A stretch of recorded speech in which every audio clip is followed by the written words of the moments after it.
Hey, what's going on, everybody? Happy Tuesday. Welcome to Outlawed Live. Ron Stone having some internet issues, so we're running just a freckle late. No problem. He's going to get everything refired, rewired, and ready to go. So you're going to be here with Mike Idle for the first little bit of the show. First Outlawed Live since the beginning of the 2025 Outdoor Official Points Race. Ravenna, Nebraska. What a phenomenal show. It's in the books, and we're underway, folks. We have points in the books. We have winners. Let us know where you're watching from. Let us know, did you watch Ravenna, Nebraska? Let us know what some of your thoughts are. Big thank you to our awesome viewership and fans that we have tuning in every single Tuesday night. So Ron will be jumping on here pretty soon, just as soon as he gets everything rebooted.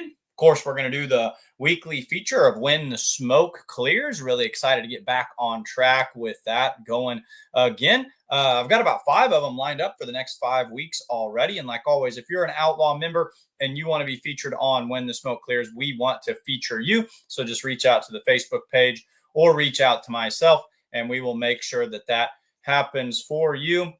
Let's go ahead and discuss what we saw in Ravenna, Nebraska, while we wait for some of our other guests to hop on here. The big story, no doubt about it, it's Ravenna, Nebraska. It rains. That's kind of becoming a theme, so to speak, or something that I've learned about that date. You know, Mother Nature and the world and weather patterns are funny. It kind of seems like once you lock in with a certain weather on a certain weekend in a certain place, it stays with that pattern almost to the day for quite a while. I've only been with the Outlaws at Ravenna for 2 years. I've been with the Outlaws for right at about 2.5 years. That's only my second time at Ravenna. And that's kind of the story I've been told, is they've said over the past 4 years or even regularly, the rains come. Well, I was very optimistic rolling into Ravenna this week. Got there a day early, got there on Thursday. There was rain in the forecast for Thursday, but there was not a ton of rain in the forecast for Friday, Saturday. I thought, okay, it's a leap year. They're accurate almost to the day every year, so we're getting it a day early. Supposed to be about 40% chance of rain Thursday night at about 4:30. We had about this much of the cell that was supposed to hit us. It was supposed to hit us for about 15 minutes. Plip, plop, pitter, patter, move on. We're going pulling, right?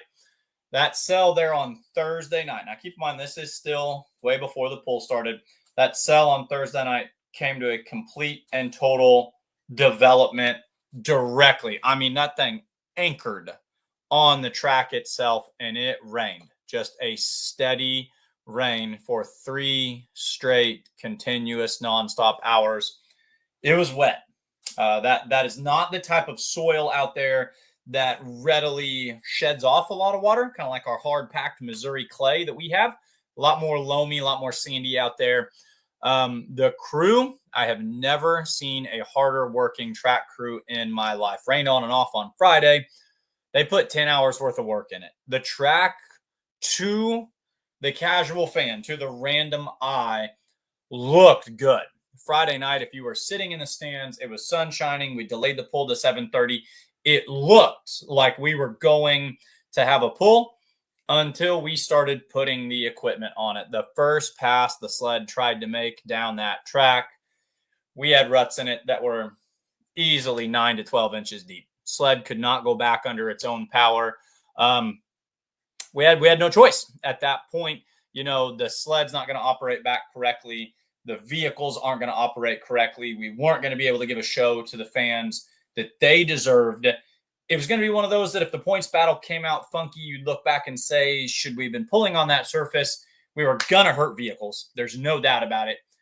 Professional level pulling, we felt we had one choice. It was the right choice. We said, okay, we're standing there right on the track.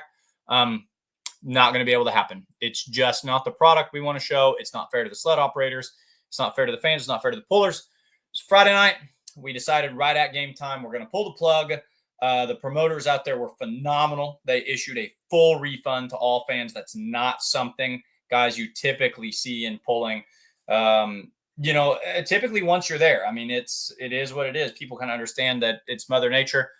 They gave you a free pass to Saturday night if you were already there, or a full refund. Thank goodness, the crowd, very understanding. Everybody came back out Saturday night. Same thing, rained on hard Saturday morning. Here we are. The internet has been rebooted. Ron Stone, welcome to the show. Is all your internet to cooperate out there in eastern Kansas? How's it going, buddy? Going really well. Telling the fans right now about the adversity of the weather that we had to battle, telling them about how Friday night was right up to the wire, but just starting to tell the story of how the track prep crew, Ravenna, Nebraska, Saturday, what an amazing feat that they pulled off. What an amazing track. Talk about making lemonade out of lemons. That was more like making vodka out of potatoes. I mean, they pulled a real miracle on that one. Yeah, the kudos to the track crew there. That was amazing how to watch, several classes, starting off there, the light limited pros and the super farms, you're watching some of those tractors snuffing, on that track, and even some pro stock 4x4s, not able to spin out at the end of their passes. Right. Pretty amazing change from what it was earlier that morning, when it was a literal swamp out there. It was a mess. And yeah, awesome. Yeah. Somebody asked me I think it was you asked me what my takeaway from the weekend was. And I said, the weather and the track, pretty amazing. So, yep. But we're underway. 2025 Outdoor Points Thunder in the Dirt Series is rocking and rolling. We have points leaders, Ron. We're the season is officially here. Organics Midwest Summer Sweep points as well are up and running. Those all those are up to date on the website. Thanks to Kyle's got all that straightened up and on the website. So if you're looking for points, Outlaw points, series points, you can literally look at the app as well as results. You can find those on the website as well. And if you want Organics Midwest Summer Sweep points stats so far, those are on the website. So just go to the website, look up at standings, click on that, and that'll bring you up to the points and the sweep standings as well. So pretty cool. Some few different faces getting us started here. Really, it was a fun split because we had several repeat winners. More than a handful of people who won on Saturday night at Ravenna last year walked away with a win again this year. But we also saw, like you said, some brand new ones. So it was a good mix out there of who we saw standing in the winner's circle on both ends. You want to see your heavy hitters hit home runs, but you always want to see the new guy or the underdog or the rookie come up there and make some performances as well. What are some of the passes that you kind of thought, be it winners or otherwise, what kind of made you raise your eyebrows from this weekend? The way that Vern Huser, launched his tractor and went out there and took the lead and hung on for the win. The Waggers 1-2 punch, father and son starting the season off. Effectively they are rookies. Now this will be their official rookie season as points chasers. They did pull a little bit with us last season, a handful of hooks, and made a good showing. But for them to start the season off in points 1 and 2, I think a lot of eyebrows were raised when that occurred. So red alert, the pro stock class is on red alert, no doubt about it. There's some new guns in town from down there in Oklahoma, and everyone's going to have to be on their A game because they came out with a big statement. And that's fun. Father, son, I mean, that's the way you dream it up in your head. You go out there and you make your season debut and you grab it 1 and 2 with your boy. You can't ride an inning better than that. Yeah, I've got Lacey ready to go here. We're going to bring him on the show in a little bit, and he's trying to call me. And I don't know what's going on with my phone here either, but I've tried to. There he is. So popping up in the back screen just as we're chatting about him right now. Yeah, I almost reached out to him. So for the Let's Grow Pulling podcast every single Monday night, we try to let the stories develop and we try to see what's happening in the world of pulling. And the top of my mind was, oh man, we got to get the Waggers on the Let's Grow Pulling. And I kind of thought to myself, I go, I bet Ron might want to have them in his back pocket for the Outlawed live show. So I had a sneaking suspicion that they would be some of the guests that we would get to talk to. And I'm very excited to hear more about their weekend. Yeah, we're getting a lot of people that are watching the show here tonight, Mike. We want to say thanks to all those folks. Got Paul watching from Las Vegas, Tom from Richland, Missouri, Mark from Carrollton, Missouri, Of course, Zuck Fukerberg. He says special thanks to Ravenna track crew and Kevin Bauer. A lot of folks. There were some pullers themselves out there running some equipment. Definitely helping out, and it wasn't just the track. I mean, the area to get to the track and the area to leave the track were just as bad as the track, if not worse. And I don't know if you noticed the huge lake that they created. They built a literal dam, folks. We are not lying. I mean, they were able to move water to kind of a low area. And then Ryan Boyson told me, he said, we're going to build a berm. And they went and took material, kind of some wet material that they'd scraped off the top of the track and built a 3/4 semicircle around it. There was a literal, we had mountains on one end and a lake on the other. It was very, very, very scenic, I guess. We had a good view of it from the crow's nest. I wish I'd have gotten a picture of that. It didn't look very inviting to go jump in and go swimming, but it was interesting all the same that they created that to hold that water. And like you said, they pushed it in there and dammed it up. But just, I was thinking about this. We've been at Ravenna 3 years in a row, and literally we've had 2 sessions of pulling come out of there. Yeah. Out of 6 sessions. So that should have happened. So one of these years we're going to get in there and have just a great weekend and no threat of rain. But wow, what a good track it was there Saturday night. There were some sneaky stories too, and I'd be remiss if I didn't kind of touch on them. But the resurrected deer in the LLP class that dropped his test hook and came back in a class where everyone was going backwards and backwards and backwards, second to last hook. He ended up getting a second place finish, kind of a really quiet finish. Yep. And another one who had a strong finish and did it really quietly without a lot of notoriety was young Roper Brown in the Pro Stock 4-wheel drive truck class, where, Mike Compton kind of went out there and took the lead early. Keith Hammonds got around him. Keith Hammonds does what he does. And then no one else even really touched that 300-foot mark until Roper snuck in second to last or somewhere towards the bottom and actually walked away with a third-place finish just without a big hoopla from the crowd. But that's going to be points that are going to pay dividends later on. Watch out for Roper this year. He might have something special after his rookie season.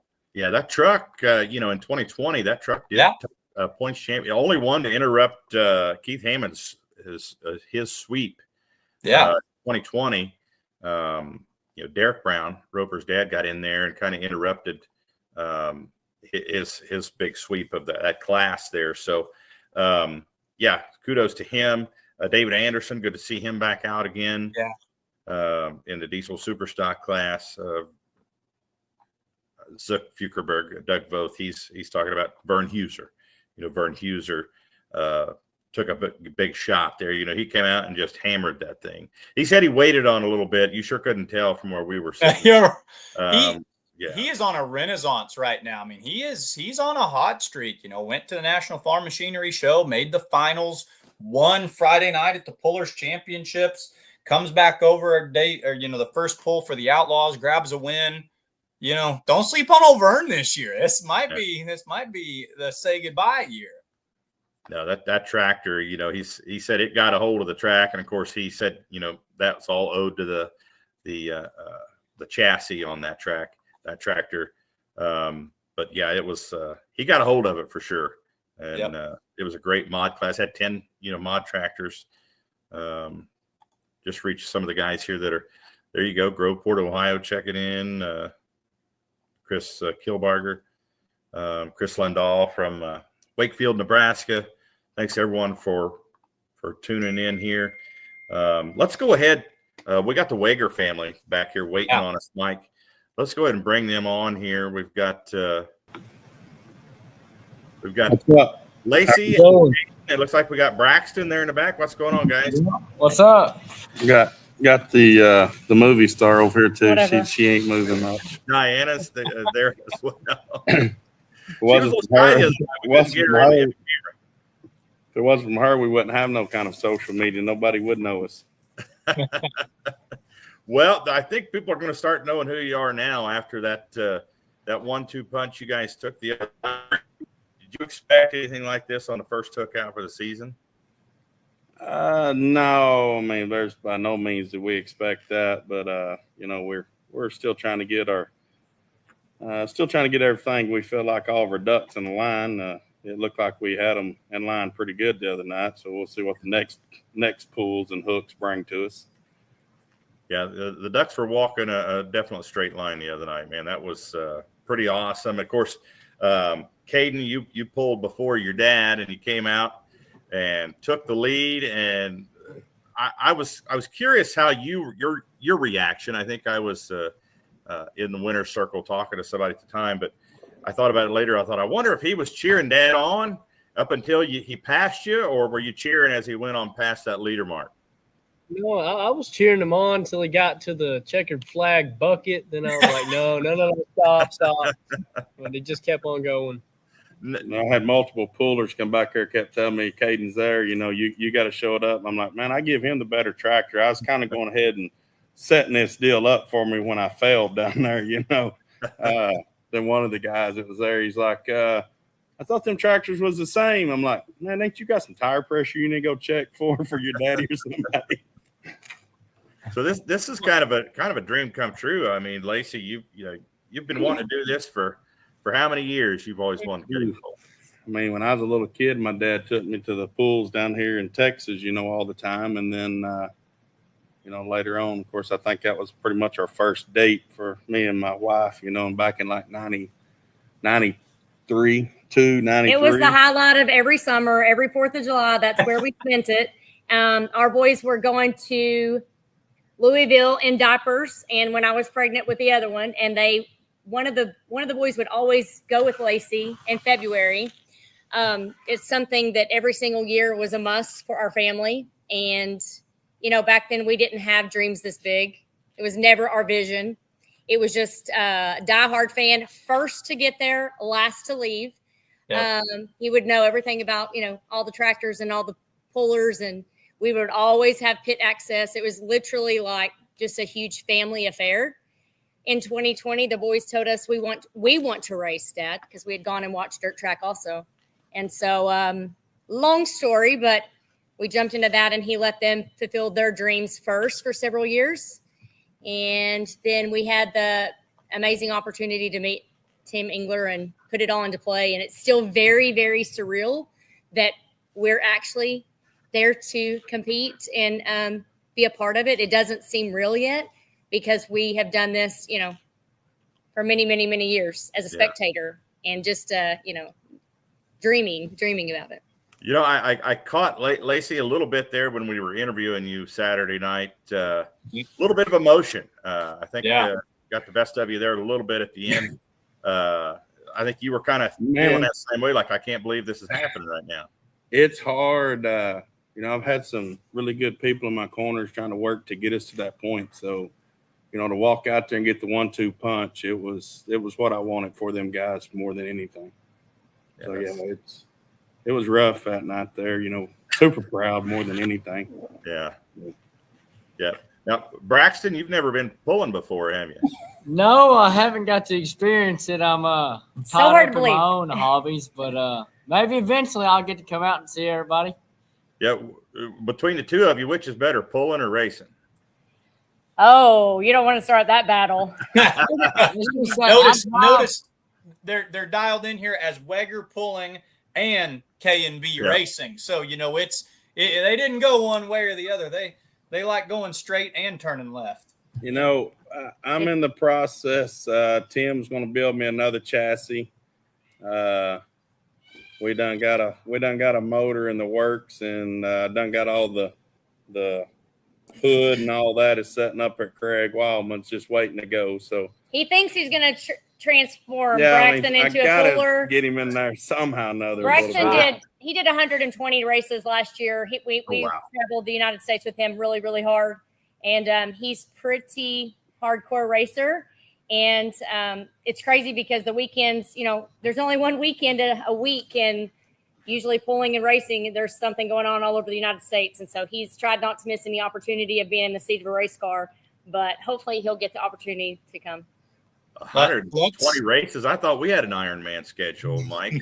That's crazy. It's pretty hardcore. We started last year in Florida, like 1st of February, and I mean it's everywhere. And then when we got busier on the farm, he traveled with a couple teams, you know, and done it. Just like the other day, I couldn't take him, so he ran with Johnny Bolin and them of racing, and he was an hour from us. Yeah, when we got rained out Friday night, Warren and Larry Jester and all them said, "We'll load your stuff." We jumped in the Jeep and we made it down there and watched him race in Hastings at Cam Raceway Friday night. So oh he was wow. close And we enough got to back go at watch. 3:30 to get back. How'd we do? Go-around. So how'd we do on Friday? Did we win? Pick up the win there? I mean, is We there got even more to 2 this? seconds. Got 2 second 2 place. seconds. He did really good. You guys did not have a bad weekend of motorsports then. No, we didn't.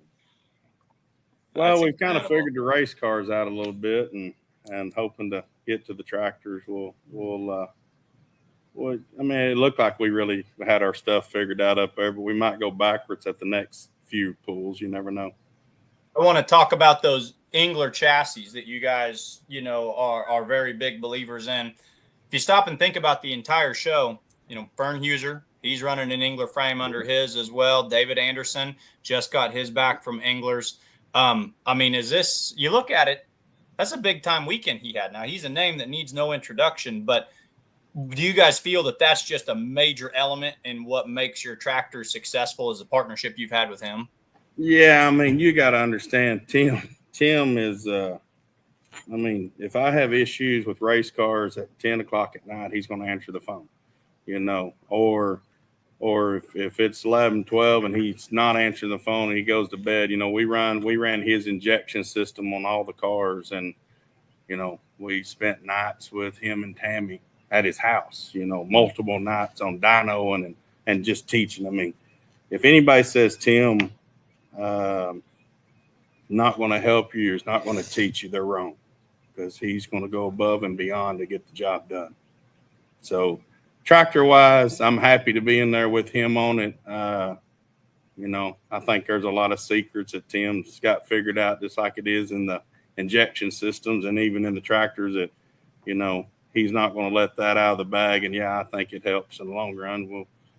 We'll see. Give me the rest of this year, and we'll see what that does with the chassis and the motor situation. So, Yeah, Engler's kind of one of those quiet geniuses out there that, you know, nobody suspected, you know, could be that sharp. And I remember when he came out with, he was at SEMA one year, and they had him on camera, and he was introducing his injection systems. I was like, what? He's into fuel injection now? And you know, and Vern, he gave a lot of credit to that chassis for getting him to win the other night. He said it was that chassis, that Engler chassis, that hooked up and took him to the winner circle. The crazy thing about that is with Tim, you know, he'll go through everything with you and tell you all the stories, you know, of how he got started and just, you know, bailed straight off into, what was it, a 410 race car pretty much, because Mama wouldn't let him drive the go-kart that he had at first, and then later on he bailed off into 410 racing. But, you know, from what I understand on that, Tim, all of his CNC machines did medical stuff, you know, and he's went from the medical industry to building his own motors, you know, from his own injection systems with all the machines running to, you know, now he's really got big into building that midget motor and starting to take a hope with it, you know, and proving the world what he can do right there in his own little shop. Yeah, it was, he used to, I tell you what, he made it look easy sometimes when he came out with that Mission Impossible tractor. It was, it was fun times back there in the 80s and, you know, early 90s watching him pull. But now you said you got a third tractor in the works here for Braxton, so you're going to have to get another hauler out there then, I guess, right? We got one in the works. We got one that when we went to the big sprint cars here, so the stacker over there don't work as it worked great for the micros, but big sprint cars it didn't. So we Slick at Competition Trailer's been building us another trailer since November, and it's I hit him with some different type of cabinet material that I wanted inside of it, so it kind of delayed it for about a month on him. But he's getting there now. So he's building us another super nice hauler that he's building us for to pull everything. So with now you have an 8500 light limited pro now as well. Warren West ran that the other night. Yeah, so Warren's man, he's like our go-to for everything around this farm. When we can't get to it, Warren lives right here next to me, so he's a fabricator for everything from welding our irrigation systems back together, whatever's got to be done. Warren will tackle anything. So I let him drive. Was it White Rod? I think White Rod and a tote. No. Couple. Anyways, I put him. Thunder in the Valley. Iowa. Yeah, I stuck him in the seat of the tractor up there, and that's all it took. One go around, and he was hooked. And so this little tractor come up for sale that a farmer had up there and everything, and we went and bought it, and it was for him and Braxton to run. But like I said, Braxton, he's just not hanging in there with me that one pass down the track. He wants him 30, 40 laps around that track with adrenaline rush, So at least what we do, either the motors or chassis or something's going to tear up on our own self, or if we make the mistake, that's the bad part about the racing. I give him a hard time about, because you can get run over, or you can also get caught up in the middle of a pile up. It wasn't even your fault, and tear everything up all the time.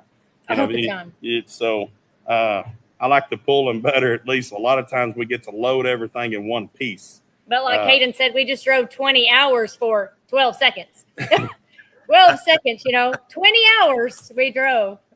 Well, he's never been behind the wheel yet, though, right? He hasn't actually experienced. No, and he's like, I thought maybe I could get him behind the wheel and White Ride. I told him, I said, I'll let you pull my tractor down there one night, but I think he's done scheduled him a big KKM race in Sweet Springs, Missouri that he's going to already. So, like you said with Warren, one hook, that's all it takes. And that's all it took. He's eat up with it. He studies it all night long. But Warren also knew a lot about, he was a diehard fan, and he knew a lot of tractors and names, and he wasn't new to the ball game at all. He had just never drove. See, now I kind of assumed, I was speculating, and that's what, announcers do sometimes. Mike can speak for me on this, but that when I heard you purchase this other tractor, I thought, they're going to get, Mom's going to get in the seat. They're going to get Diana pulling. Was that I don't know if they can afford my mess ups. I don't think I would be able to. I don't know about that. We could get her in there one night, maybe. Yeah, never say never. Well, at least maybe we could do a pre-hook or something and try it. I'll let her drive Caden's tractor. Chill out. Yeah, that's good. Caden's just worried because if she drove it and then she beat you, then you'd be going 1 and 2, and Kaden would be looking for a tractor. I ain't worried. I know how that clutch would hit her. Yeah. That was probably my first go around, is whenever we test hooked up there with them tractors last year. And I said, when am I supposed to let out on the clutch? They said, no, the main thing is you keep it mashed in, and I didn't understand that until about that tractor hit about 3,200 RPMs. And I realized why them seat belts need to be a little tighter over the top of your shoulders, because that thing's fixing to try to shove you out the top of the seat, So it might be a little hard for her to keep that held down.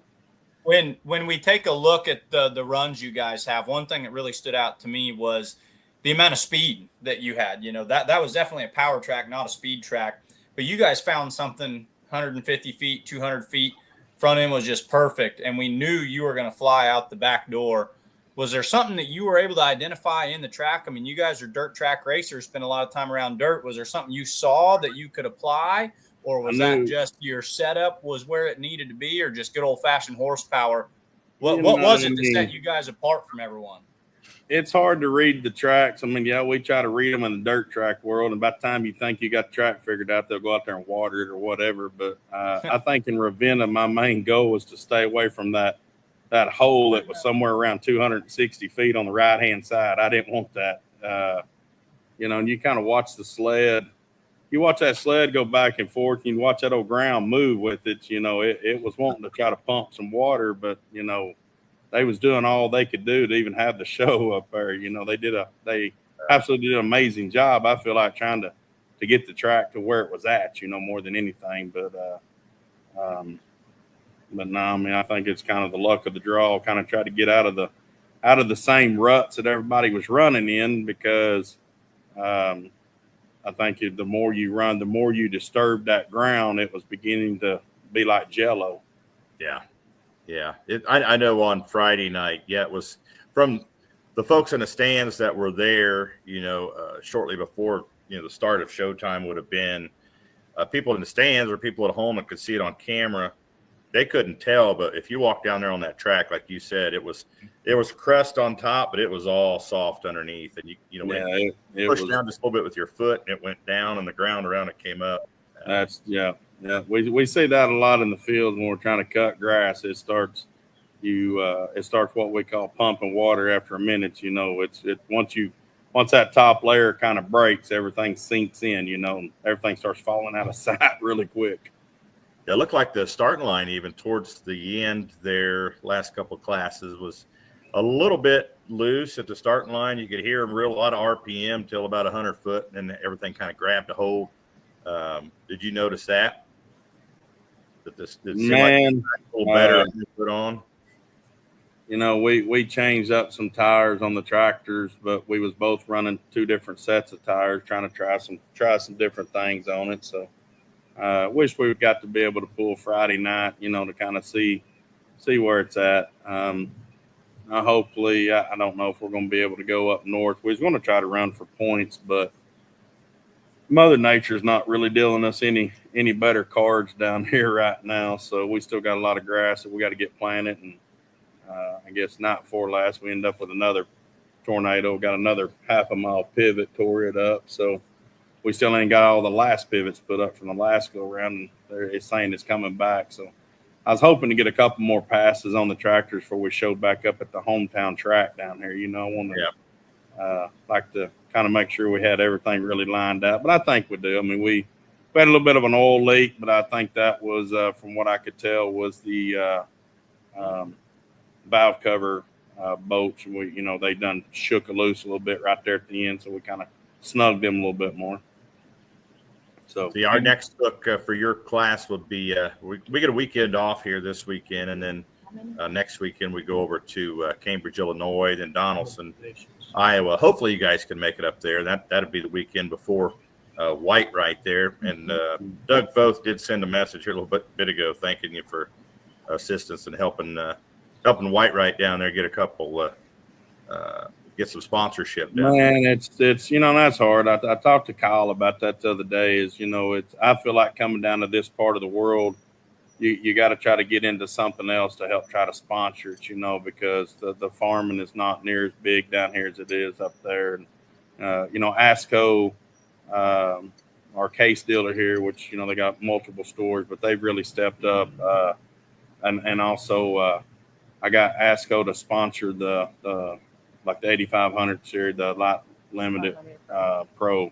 They're going to sponsor that deal, so we're going to actually have a payout for that because, we got that tractor here and Larry and then Keith up here. So there's 3 right here, and I know there's some down in Texas that's going to be there. So I know we got all that situated yesterday, and Doug's trying to get that out. So, I know it's not going to count for points because it's too late, but at least we're just going to take the money and split it amongst how many shows up. We're going to try to split it out amongst payouts. So the whole deal is going to go straight to the poolers. Yeah, definitely appreciate you doing that. That's awesome. That's mostly Texas Hot Farm guys, which are the same rules basically as our Light Limited Pro Stock class, and they've got a pretty good class of those tractors down there. I mean, and that's the other night, and that's why we was trying to, it was hard, Doug trying to swing the whole deal. It's expensive to try it all, and everything has to work perfect, But anyways, I got that done with ASCO. They was more than glad to step up and try to help with it. And then I know they're going to have a bunch of their tractors, there for blade tractors and packers and all that. So good. We like those. They've been very good to us about always trying to help in, with everything in our area. No matter what we do, they always try to saddle up and help with it. Awesome. So guys, we're going to get off here in a few minutes here. Get a few more minutes here. Somebody's chiming in here saying, "What's the deal with those sprint cars?" They must have just came on, and they don't realize that you guys are running a sprint car team. We have a whole shop full. Yeah, there's a shop full of cars in here. But I'm going to tell you a 10-second story. I'll take you up where they can see them. We got plenty to play with. That's for sure. Lots of. Do you guys have a track there on the farm anywhere? No. It's a good thing. It's a good thing. And ass, but I just haven't got that one. I see. Braxton gets really excited when we go back to anything that goes in circles. Yeah. He's like, "Hey, come on, Mom and Dad. I don't want a pulling tractor. Go make me a track back here." We've discussed it a few times, but I know better than to build him a track because I'd constantly be buying motors because he'd wear them out there on that track. So, yeah. But true story, about 2019, the boys, they had been, again, spectators, been going to dirt track their whole life, NASCAR. Dirt track was always their favorite. And at the time, back when we were watching, we didn't really understand the micro sprint world at all. None, zero. Yeah. And so that was always their favorite. And about 2019, we were coming home from a dirt track race, and they just said, "Dad, why don't we race? Why don't we race?" And I'm not kidding. The next week, there was a local trailer show here in Durant at Choctaw, at the event center there by the casino. And so we stayed for 3 hours, and we left that day with a custom race trailer. And I'm like, we don't have a race car. We've never been in a race car. We've never even gone around the track. He's like, "Well, we'll figure it out or we'll sell it." And literally we started ordering cars and got with the right people. And it literally started like that. We had our trailer before a car, and it was 2 brutal years of learning. Microsprint world is growing. It's huge. It's very competitive. It's very difficult. And considered our home track is Port City Raceway in Tulsa, Oklahoma. A lot of micros go there. A lot of talent. A lot of guys go from there to professional racing, whether it be midgets or other kinds of racing. So that's where we learned. And everybody told us if we would, if you could learn to race there, you could race anywhere. And that's definitely a true story. So that's kind of how we started with race cars. And it's become from racing to pulling, and we're juggling, trying to do business, life, pulling and racing all in the same week. Yeah. Was it easier to adapt? So, you said 2 brutal years of, learning the race cars. Well, you're in year 2 of pulling, and you're being featured on the podcast as winners. Was pulling kind of easier to figure out, or is that because you've been in motorsports, when you start on race car world, you're dealing with torsion, you're dealing with torsion bars for kind of spring back, you're dealing with shocks, you're dealing with turns, rollouts on cars, the stagger, wings, major setup. I mean, it's major setup, and it changes all night long from tire pressures to spacing left to right to shocks. Dude, yeah. Not only that, there's some nights when I first started, my kids pretty much went right around the track all night instead of left. We knew nothing. We knew nothing. I did notice in the pulling world when we come into it, and that's one thing that I want to say is like all the pullers. Very helpful. Very helpful. I mean, they come in. I've had them come in when we couldn't read the computers. We couldn't, anything, and every one of them come in there and help you. So it's racing world. That's a little different. And you didn't know if you were going to be told the right thing or the wrong thing. But I will say our boys were raised on a farm. And I know that pulling tractors are not like the tractors that we have. I get that. But they were, in diapers and in a tractor with their dad. And they were driving all of our equipment in huge tractors at 8-9 years old. And they ran all of the equipment on our farm. And we have a ton of equipment. So I feel like just being raised that way, they were more familiar, and then you add racing, the background of that. But I guess last year at White Rock was Kaden's literally his very first hook. Like he had never practiced. He never had nothing. Earlier in the day on Friday, I guess at White Rock, they let him do a little test, and they couldn't believe at 19 years old, never having done it ever in his life, that he was able to actually even, come out of the hole like he did. And so I feel like just some life experience, farm experience definitely helped that. I'm not saying it's easy by no means, but I felt like he was kind of natural. He was kind of natural at it. And he didn't struggle. Like I thought he would struggle. And I was so worried that night because it was local. It's the track that we've gone to our whole life. And it's the place that everybody in this surrounding county, everyone had been waiting for 3 years for these tractors to be ready. And so they were all going. And then you had all these eyes on you. So it was very nerve-wracking. And he did awesome. Yeah, I was there for that, the test hooks and all, and you guys had a really good showing there on Saturday night. So I'm sure all the locals were proud and glad they came to see that. So, it was a fun night. Kaden, you've been pretty quiet, man. He's a quiet guy. I start to talk, and it's either this one starts or she starts. Hey, it's all you, buddy. Never. I don't even remember what I was going to say now, so I'm just listening. So I think you got pulling in your blood now, right? Is this? I love it. I love it a lot. I like it more than racing for sure. He always has. Lori Bauer, you guys know Lori. She said, "Great job, guys, there on Saturday night." Thank you. Thank you. Tell them about your adrenaline right before you go to pull. What's your adrenaline like, Kaden? Oh, yeah. I got adrenaline right before I pull, not because I'm about to pull. It's because I'm about to back up in front of the whole crowd. Last time I'm backing up, and I have Warren right next to me like that the whole time. Dad's like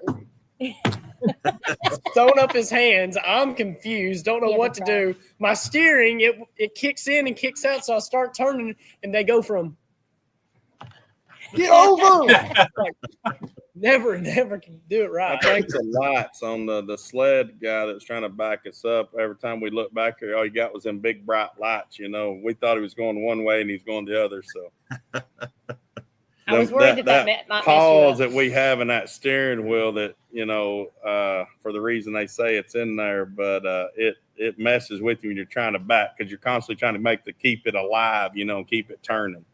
Because once it quits, then it takes a second for it to come back again. Yeah, Zuck Fukerberg says you need to get you a backup camera. I don't know if that'd help or not. But... Yeah, probably. Hey, Larry has one. We got, we just one more thing to watch up there and pay attention to. There you go. Well, guys, thanks so much for coming on the show tonight, taking the time out. Hope you get everything back. I hope to see you guys in Illinois and there in Cambridge in a couple of weekends. And congratulations, great success this past weekend. Wow, a lot of eyebrows raised. Thank you. Going one. Thank you so much. Keep it on the same path. Appreciate you guys having us on. Yeah, we appreciate you guys pulling with us, and we'll see you here real soon.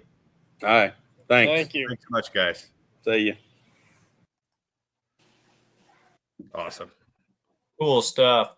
Ron, just received a message kind of updating as the show is developing here. So I reached out to our When the Smoke Clears guest just to notify him and say, hey, you are being featured this week. And they told me that you reached out to him earlier and just right here 30 seconds ago, they said, I'm free right now if you got time. So I sent him the link and we should have a little bit here for another guest if we want to go ahead and bring on our When the Smoke Clears. When the smoke clears, you'll be looking at the female driver out there. Molly Edmister got right back to me. I've never had a quicker response on a When the Smoke Clears questionnaire. I sent it to you. It was right back. Thanks for responding so quickly. We've got your cool hero card and your highlight video. How are you doing tonight? And thanks for joining us. Yeah, I'm good. Happy to be here. We finished up the 7-year-olds baseball game a little bit early today, so was able to jump on and make it work.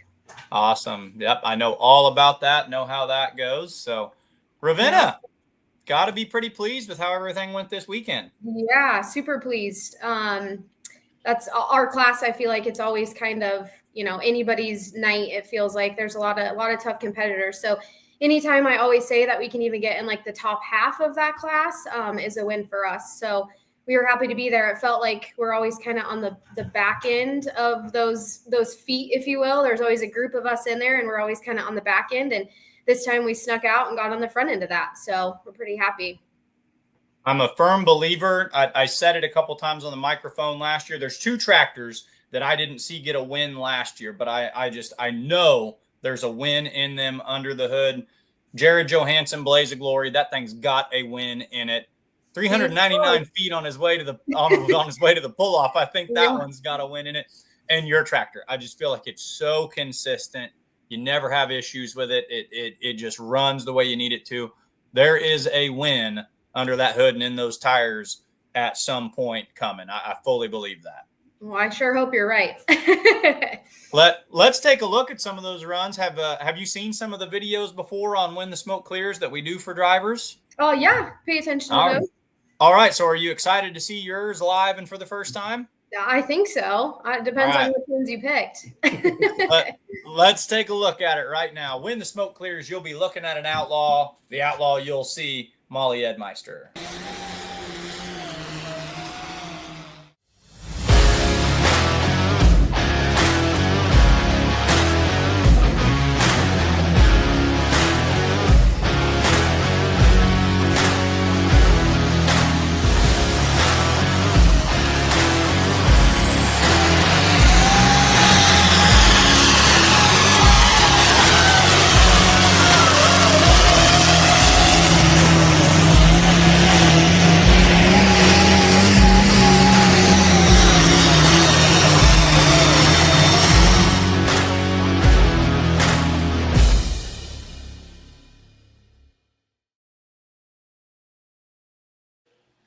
Very cool. How'd she do? That was awesome. Very cool.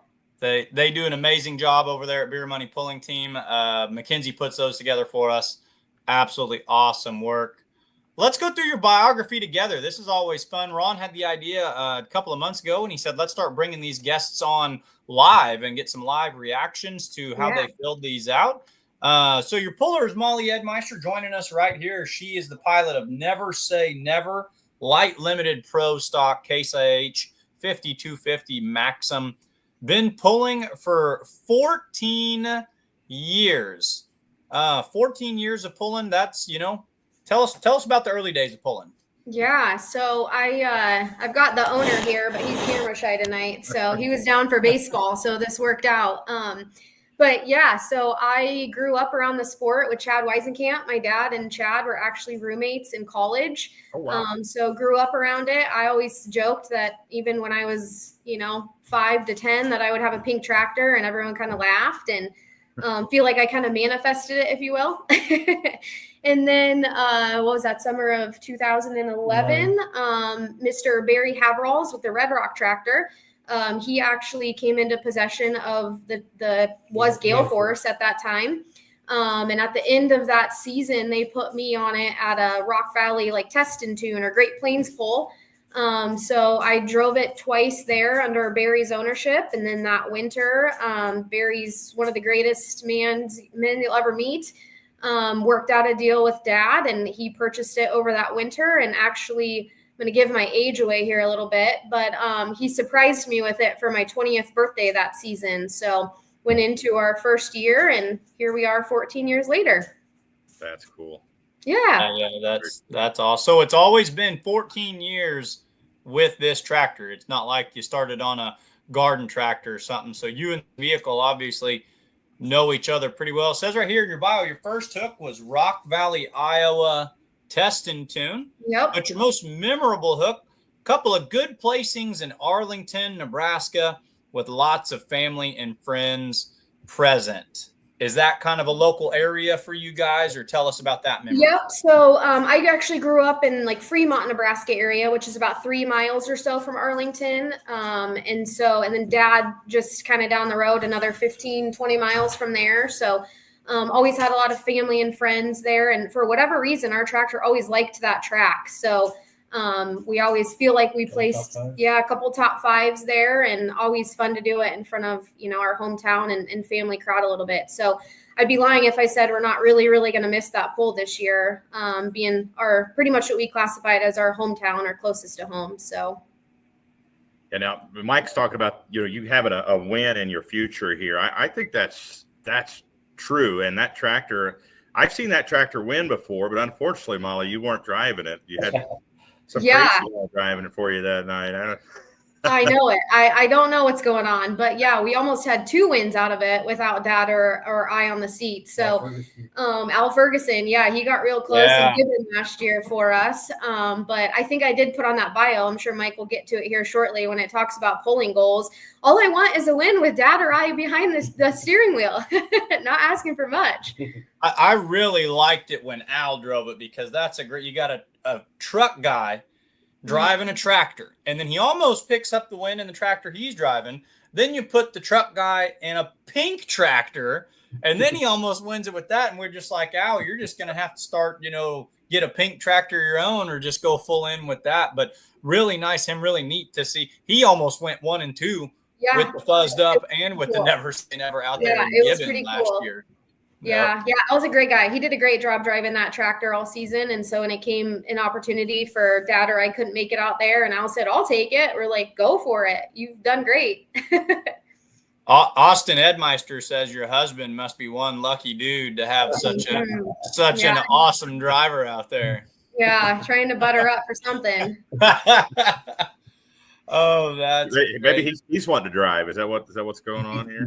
No, I've asked many times. He's, to be honest, he's very respectful about it. He's always, Dad and I were doing it before he came into the picture, and he's always said that's you and your dad's thing. And he makes the hooks when he can, but with the young ones at home, he sacrifices a lot for me to go out and do this. So I'm pretty thankful for him in the summer times. Awesome.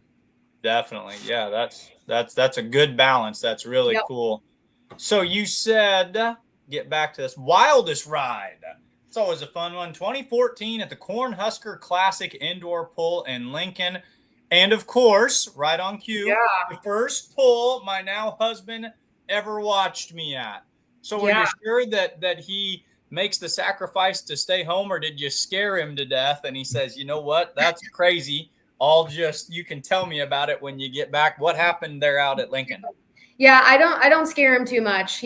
That's a good thing. But I came out of the hole. It was an indoor poll when Lincoln was still a thing, and came out of the hole, and it took me almost straight to the left, and I went into some of the advertisement signs there and came down hard on the front tire and broke that off. So yeah, I some of this is definitely my fault. I definitely used to get behind my wheel a little bit too much, but this one, I don't know if it was a track thing or what it was, but it didn't end very well. Could have been worse, but it was just kind of an embarrassment because it was his first one. Got to start somewhere. That's funny. Yeah. So where do you see yourself in this pulling game, down the road? Are you happy where you're at in this light limited pro class, or you?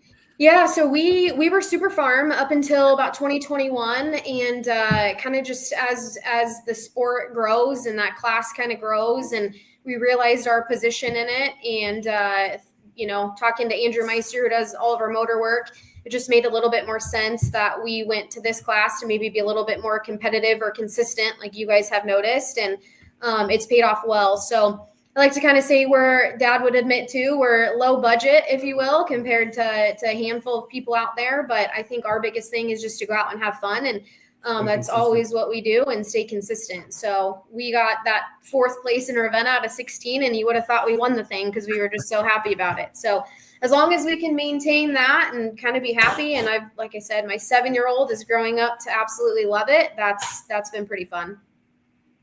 Gotta give Andrew a lot of credit. He does a lot for the money I give him, and we wouldn't be here if it wasn't for him. So, there's been more than one vehicle out there to win a points championship without having a win on the season. If you string together 4ths all season long, you'd be surprised at where you'll be sitting at season's end. So just keep going A to B and being consistent with it. Yep.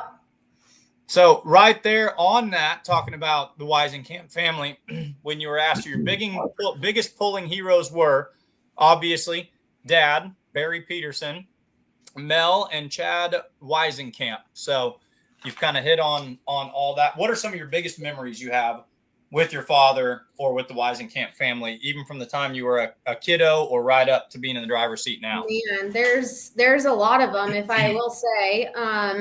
There was many years, and some days in some days pulling career that it was just Dad and Chad and I, and many times that we traveled away. We went to Toma a couple years, just the three of us. We went out to Gordyville. We were actually just kind of talking about a lot of that in Ravenna this weekend. And thinking back to even Mel Weisenkamp, the Nebraska bush pulling days, and someday running 2 classes and having to throw weights back and forth, and something we don't experience, but man, it was a lot of work back in those days. So yeah, they've just both, Chad's like can be like another dad to me sometimes. Sometimes he can be hard on me in my driving, but I need it. So I take his advice a lot, as well as Dad's. So cool. Awesome. Great response. Best pulling advice. I almost copy and pasted this and put it on my personal timeline. I loved this as I was reading through it before we got on the podcast here. Best pulling advice, Molly says, have fun. It's not always that serious. Enjoy every moment, because there are a lot of people who would love to be in your shoes. Yeah. I get stressed out announcing sometimes. I get stressed out, work down. You know, there's a lot that goes on at a pull for everybody there. Absolutely. And I stop and I tell myself, you know, there's a million little kids out there who would die to announce one pull. There's a million little kids out there who would give up their whole baseball card collection to go down the track one time. You know, stop and remember, you know, never say never, kids, because just at one pass down the track, that's a lot of people's dreams. So for you to recognize that and say, don't always get caught up in the dust storm, and just remember the fact that you get to do this. You know, I thought that was neat. I thought that was good advice. Yeah, that's kind of our motto, our never say never. That's exactly where that came from. We never thought we'd be in this position. And so when we were thinking about naming the tractor, there was some conversations happening and you know, dreams from some others. And my dad said, never say never. And we both kind of looked at each other in that moment. And we were like, yeah, I think that's it. Because there's a lot of, you know, for me, it's a lot of the little girls and things like that, and telling them never say never, because you can do anything guys can do too. The boys can do. How many? So for me, I can remember going to pulls with my dad. You know, it's father-son time, and I bring my boys to the pulls, and to them, it's the multi-engine mods. They just think they've never seen anything so cool. How many little girls do you see out there in the pits, and their eyes light up when they see some pink on a tractor? Do you get a bunch of the little ladies out there saying, you know, Daddy, that's the cool one? Do they kind of flock to that paint scheme? Yeah, a lot. And to be honest with you, that's that's what makes this sport for me. This weekend, I had a little girl. She was 14 months, sit up on the tractor, and she was smiling ear to ear, and her mom couldn't pull her off. She started crying when she was off. And so, yeah, that's something pretty memorable. Actually, I've had a couple, birthday presents requested for some autographs. And I think there was a picture on a cake one year. And so just really cool stuff. But I always just make sure that, kind of going back to that last comment, you know, that, never taking it for granted. And I love being able to do that. And I love watching all the other up and coming girls, and most of them not even up and coming, like they're all doing great things. And I love to watch that. Love to see it. Biggest cheerleader.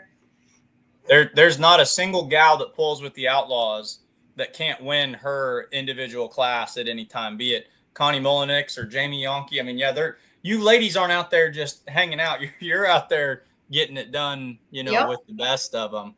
Yeah. Said her day job, new construction interior designer. I'm glad you're on the show, because I don't know what that means.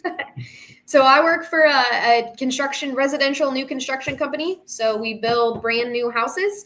And if we have a homeowner involved in the process, I get to help them with all of their design. So like flooring, cabinets, countertops, paint, every aspect you see in a home. And if we don't have a client involved and we're just building up what we call a spec house to then complete and sell, I do all of the interior finishes for that. So kind of got to pick everything and hope it sells.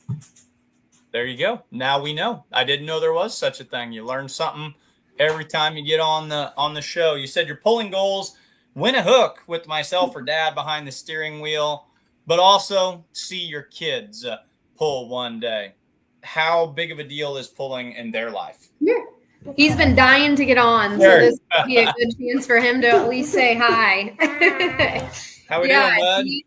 to be honest, I really didn't know when I started this out and I was young before kids and marriage and all that. I was like, well, it's something that my dad and I can bond over. And now that he's growing up to absolutely love it, it's honestly become even more important. So, yeah, I get what dad means when I get what dad means when he says that it's funner sometimes to watch me pull and get the enjoyment, because I love watching him watch everybody else. And I'm not even his favorite. I'm like last on his favorite list. It's funny to hear him cheer, but he's got a lot of who's your favorite? I want to hear who's your favorite pulling tractor, bud. I can't believe you're thinking about it. Kaden. Kaden, like Thermal Thunder, yep.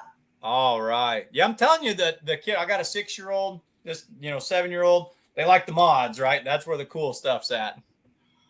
Oh man. Yep. Go ahead, Molly. Say it again, buddy. I was going to say, and the yellow. He loves the yellow. Oh, all right. Yep. How about that under construction tractor? That's got to be a cool one too, then, right? Ryan and Lauren. Yeah. Brian does a lot of our tractor stuff too for us. Yep. So Molly said the best part about being an outlaw is the people, both the Outlaw family and the fans, and the message to the fans. Right there it is. Never say never. Keep dreaming and working hard. We never thought we'd have the opportunity to be in this hobby as a competitor. And here we are 14 years later, and you can follow them at the Never Say Never pulling team on their social media platforms. Just good stuff. That's a feel-good message. And yeah, Ron, we both watched this tractor. We both believe in it. It's a great story behind it, but it's not just cool, look, a pretty pink tractor. That's a tractor that's got a win in it, and I'm hoping this is the year, because it's just a matter of time.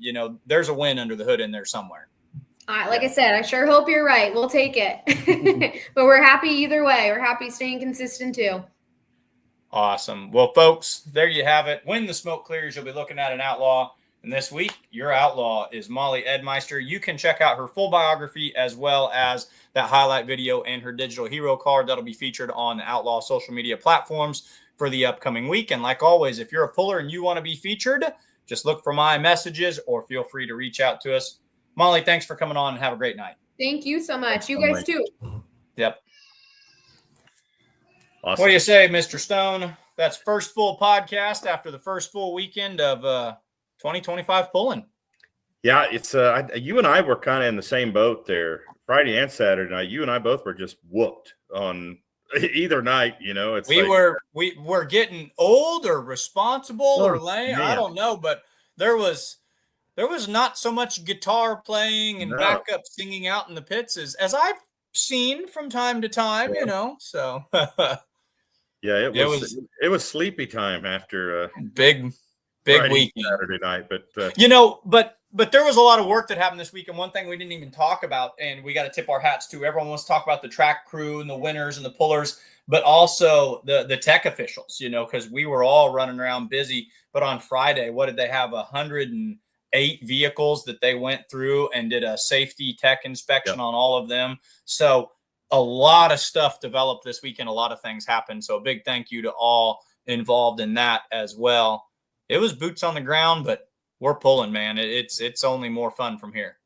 Yeah, big thanks to the entire crew and those who weren't even part of the crew that jumped in and sat on a machine and helped build that track. So kudos to everybody. Mark Ham saying the same thing here. Thanks for Molly for coming on. You said it there that there are a lot of young ladies that pull with the Outlaws, and you cannot take any of them for granted because they are serious competitors. I just got a message from Greg Rasted, I think it was yesterday, where his daughter is going to be has signed up to be a young gun and start pulling as well. Love to see that.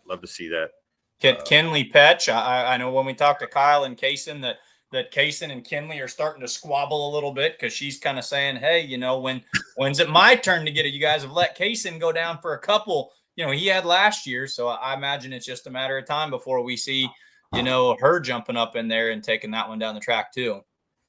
Yeah, Marty Samuelson, got to talk to him a little bit there. We were running around, I think it was Saturday, and I said he got to meet you and Kurt this weekend as well. He was parked and camped right between Kurt and myself, so he was right over in there where we were all hanging out. Yeah, the mayor of Nebraska Didn't realize, Ron, that was not officially his elected position. I thought I was meeting a politician, so I shook his hand because I'd heard you introduce him as, the mayor de facto of mayor of yeah. So and so I learned it. that lesson that was more of a nickname, so more of an honorary title. But wonderful guy, super cool individual. Nice to meet you, and glad you're always watching the show. I'm gonna. We've kind of run a little bit long here, but I picked out some winning passes. I wanted to go ahead and play those Definitely. tonight from the weekend. Let's see if I can bring those up here. I wasn't able to download all of them because they run out of space here, but I might be able to present them from my hard drive here. But we'll start out here in light super ag.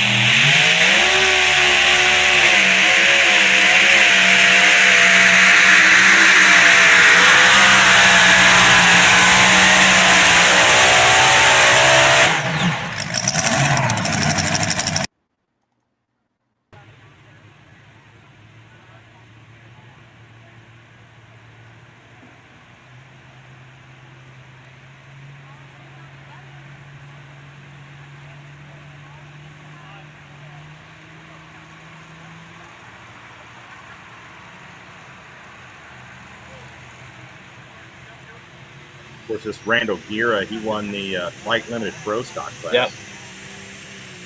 Yep. Another one of those passes that was sneaky good on this meet, or on the weekend.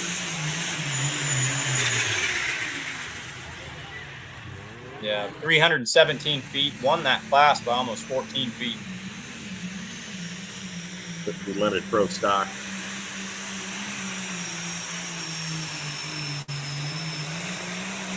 Oh, he's right there in the...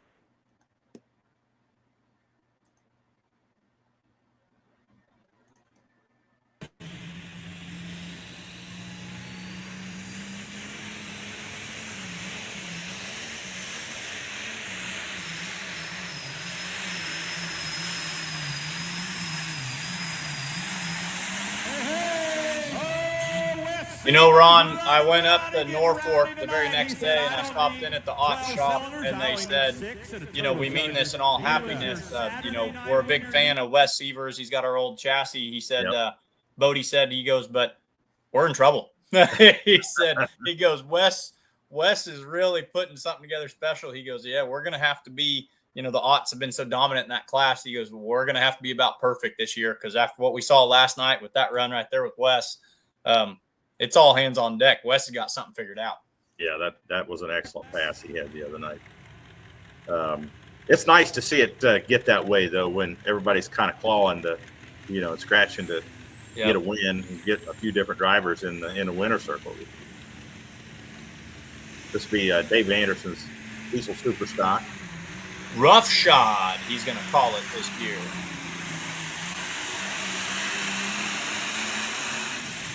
Give it up for him, Ravenna, Nebraska. Diesel Super Stock pulling. Green City, Missouri. Keith Hammonds in the bipolar.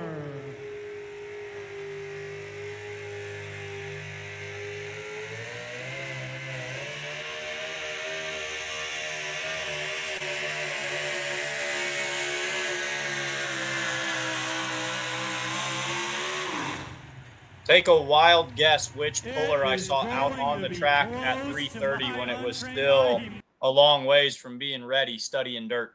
Oh, I seen him out there when it was a swamp, and he was seen him cruise by my trailer there in the mud. Go out and watch all the track building in the mud. Alan Andrews, the Dakota, Deer.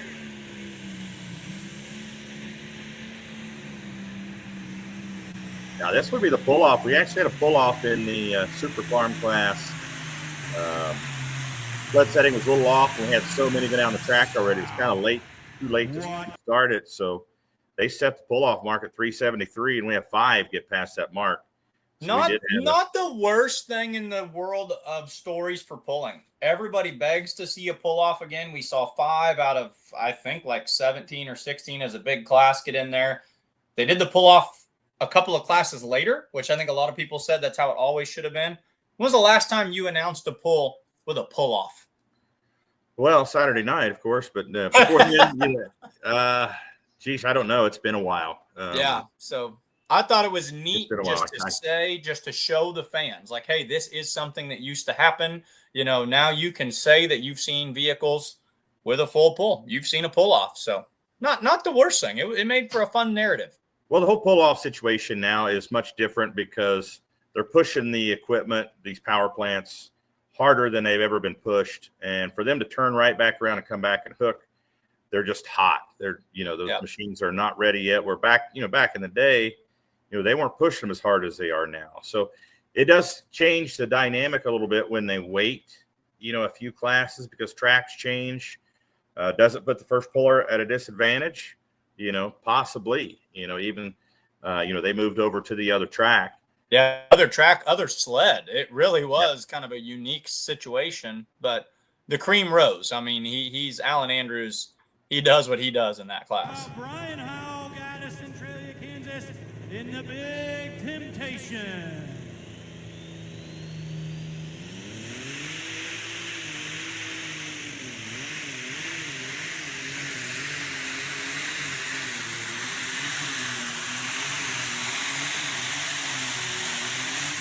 There we go. We're going to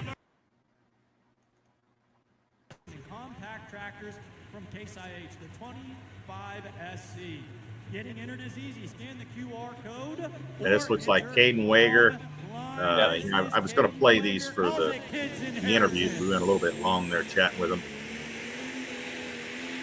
Now, he moved into first place with that pass in pro stock. And a little bit later, his dad came by and passed him up. I swear still, you can just see it sit down and hook in at about 150 and then run with it. That was a beautiful pass.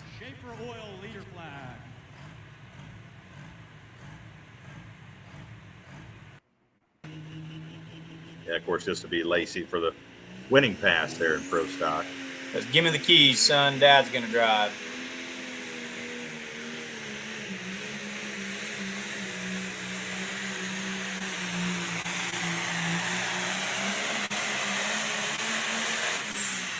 I told you he was not just going to let son walk away. He says, give me the keys and let dad drive. I'll show you where to park. Oh, there you go. I knew I'd heard that before somewhere. It looks like he's got the lead. Obviously, the Wagers are owning first and second right now. Get the official distance here in just a moment. Okay, son. Kaden was sitting out there with the distance. Oh, I got it up there. I don't know how to get it back off there, Mike. And I might be able to do it from my side. Yeah, there's something where you can go back down and hit end share.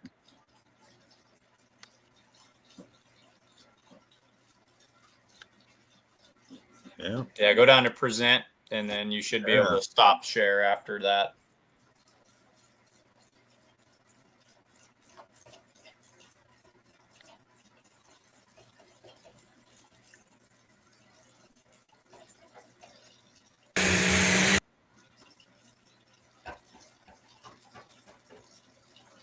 There we go.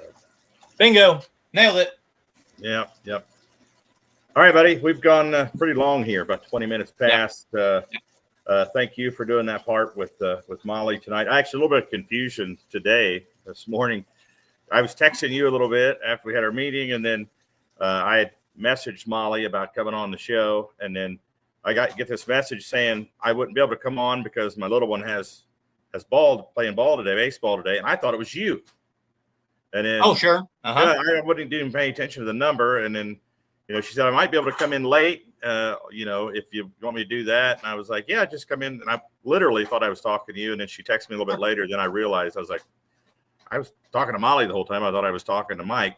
Which, natural. I mean, because last night that was me last night, Braxton, my Braxton, not the Wagger Braxton, but Right. he had a baseball game in the next town over. And so I was having the same conversation with the beer money group saying, hey, go ahead and start without me if I'm not back. So we will get through it one way or another. Yeah, just want to get the rest of our comments here. Marty Samuelson, Rod, I think he's trying to say Rod Pasota's old crazy horse had a great run. Yep, he sure did. Kurt Paulson laid down a good pass, got second place with the old crazy. That's a good point. I was talking to Kurt, very pleased with how the motor did on that. Another story that kind of slips through the cracks, we don't want it to, was how good that crazy horse looked. Be on full lookout for that one this season too. And that team is going to have a 2-wheel drive out this year too. That's what I had heard. So fun, something you don't see very often. Al Ferguson talked about that a little bit.